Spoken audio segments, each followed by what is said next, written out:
Herzlich willkommen, meine Freunde. Mein Name ist Pokegreis und wir spielen The Beginner's Guide. The Beginner's Guide ist ein Spiel von den Machern von The Stanley Parable, wovon der ein oder andere von euch bestimmt schon mal gehört hat. The Stanley Parable ist ein Spiel basierend auf der Source Engine. Ein sehr lustiges Spiel, ein sehr interessantes Spiel, ein sehr spannendes Spiel. Und The Beginner's Guide ist von einem Machern von The Stanley Parable. Und ja, es ist kein sehr langes Spiel, es erzählt aber eine schöne Geschichte, es erzählt eine spannende Geschichte und wir werden jetzt mal reinstarten.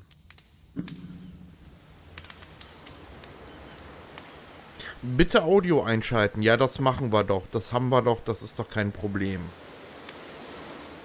Steuerung WASD und linke Maustaste kriegen wir auch gerade noch so hin. Hi there. Thank you very much for playing The Beginner's Guide. My name is Davey Reedon. I wrote The Stanley Parable, and while that game tells a pretty absurd story, today I'm going to tell you about a series of events that happened between 2008 and 2011.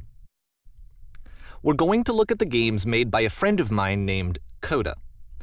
Now, these games mean a lot to me. I met Coda in early 2009 at a time when I was really struggling with some personal stuff, and his work pointed me in a very powerful direction. I found it to be a good reference point for the kinds of creative works that I wanted to make. So just to start you off, this is, I think, the first game he ever made. It's a level for Counter-Strike. Okay. You can walk around here, by the way. Man kann laufen. And mostly it's just Coda learning the basics of building a 3D environment.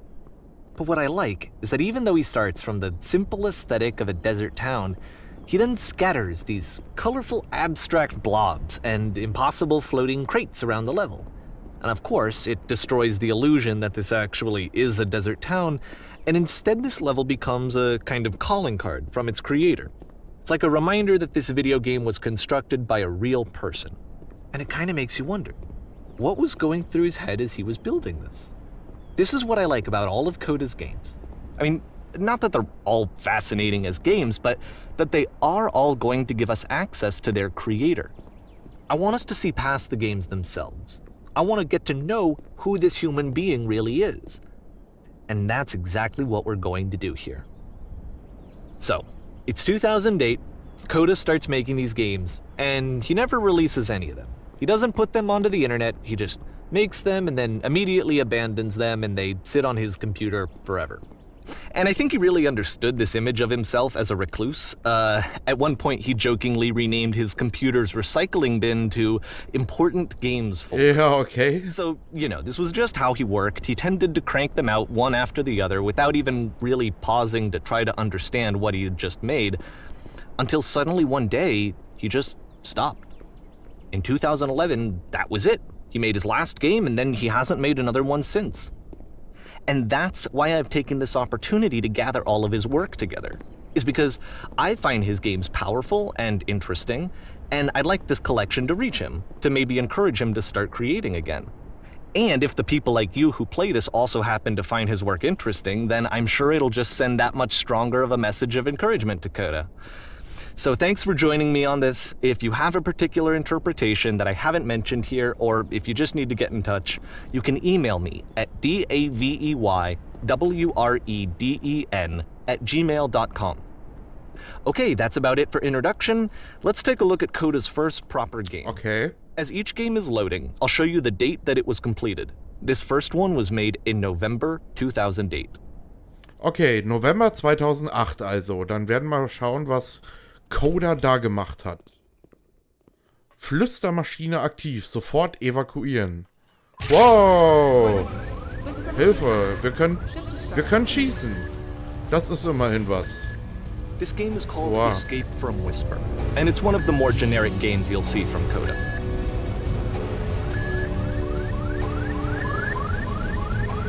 Okay.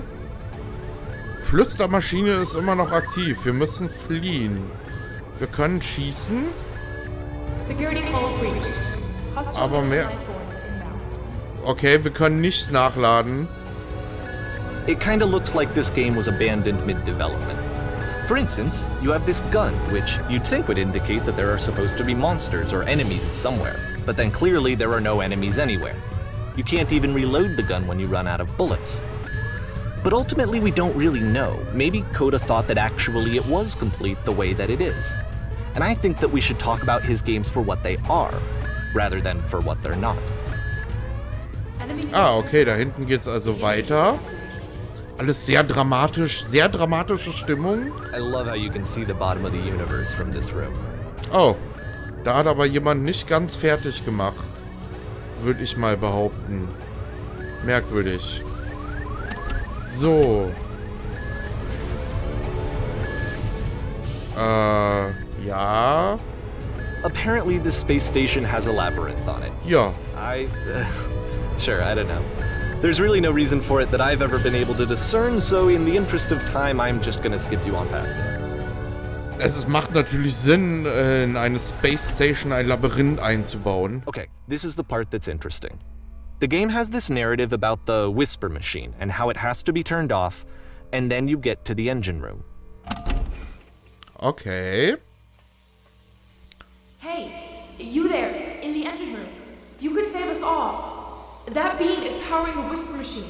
We could disrupt it by introducing a great enough heat signature. If your body could stop the beam. It's so much to ask, but for all of our lives, would you do it? Could you give yourself? Was mich interessiert, ist gerade, wer das gesprochen hat. Coda scheint bisher nicht so den Eindruck zu machen, dass er wirklich professionelle Spiele macht. Und irgendjemand hat das ja gesprochen, ne?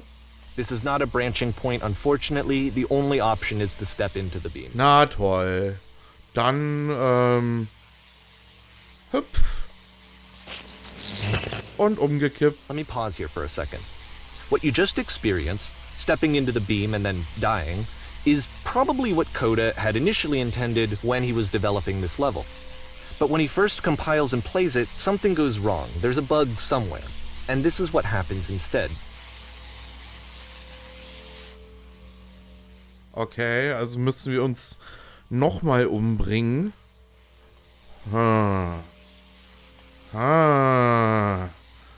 Ich hab's ja nicht so mit dem Suizid, ne? Aber gut. Hupf. Da ist das Labyrinth. Und wir schweben. The beam causes you to start floating. And this is an important moment for him. Because yes, this is technically a glitch, but Coda identifies something human about it. Like how small it makes you feel in the face of this larger chaotic system. Or this floating could be the afterlife, a peaceful place, juxtaposed against all of the hysteria that you've just had to traverse. I don't even know. I have no idea what he was thinking, but what's clear is that after making this, something lodges itself in his brain. He wants to do more of these really weird and experimental designs. So he stops work on this and moves on to a stream of tiny little games that go in all sorts of directions. Let's go ahead and take a look at the first game he made after leaving this one behind. Na, da bin ich mal gespannt. November 2008. Yep, in this game you can only walk backwards. Die Vergangenheit lag hinter ihr. Ich kann nur rückwärts gehen. Das ist ein bisschen weird.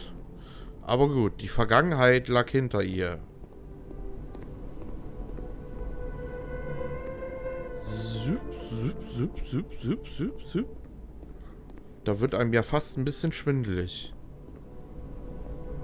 So it's a short and relatively minimalist experiment combining motion and narrative.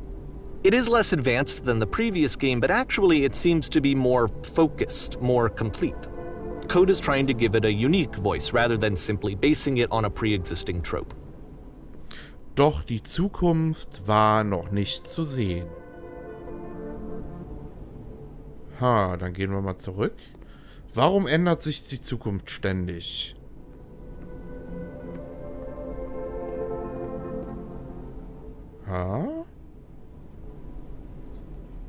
Jetzt geht's bestimmt wieder rückwärts. Nein. Da passiert nichts. Warum ändert sich die Zukunft ständig? Warum ändert sich die Zukunft ständig? Das ist eigentlich eine berechtigte Frage, oder? Wenn man mal so überlegt, nichts ist vorherbestimmt. Wenn sie stehen bleibt und sich umsieht, wird es klarer. Dann gehen wir mal die Treppen hoch.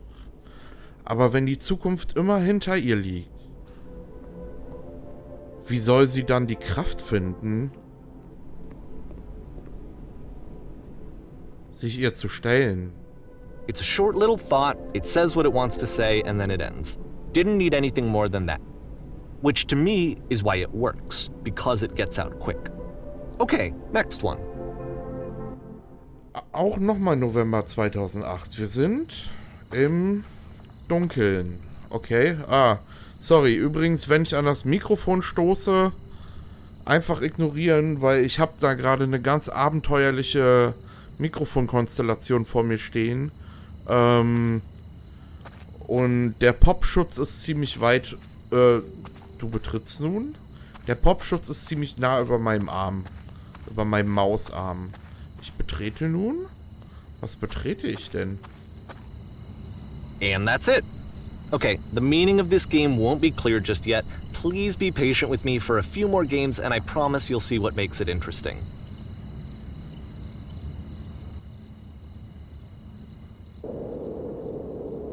Oftentimes, Coda would put bizarre titles like this one at the start of his games. Ui. Das ist... I wish I'd known him at the time that he was making these early games. He would really only talk to me about his work as he was making it. Once he stopped work on a game, like, that was it. It was dead to him. And I don't agree with that at all, but what are you gonna do?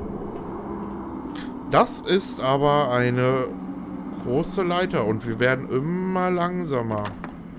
Once you've been slowed to an absolute crawl, the door at the top of the stairs opens. So why, if Coda's not showing these games to anyone, why bother opening the door at all? Well, to show you, I'm modifying the game here so that when you press enter, it'll bring you back up to full speed so you can enter the door for yourself. Ja, normale Geschwindigkeit. Das ist auch schon wieder sehr weise eigentlich. Man wird immer langsamer, je weiter man die Leiter hochsteigt. Aber trotzdem kann ich irgendwie jetzt gerade...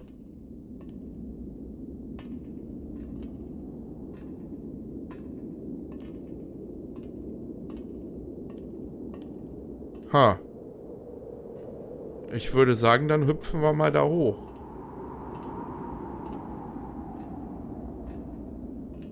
Denn der gute Narrator,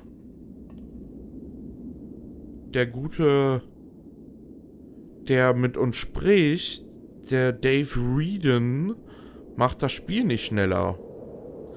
Das gefällt mir nicht. Okay, ich würde sagen, hier machen wir mal Pause. Ich versuche da eine Lösung für zu finden.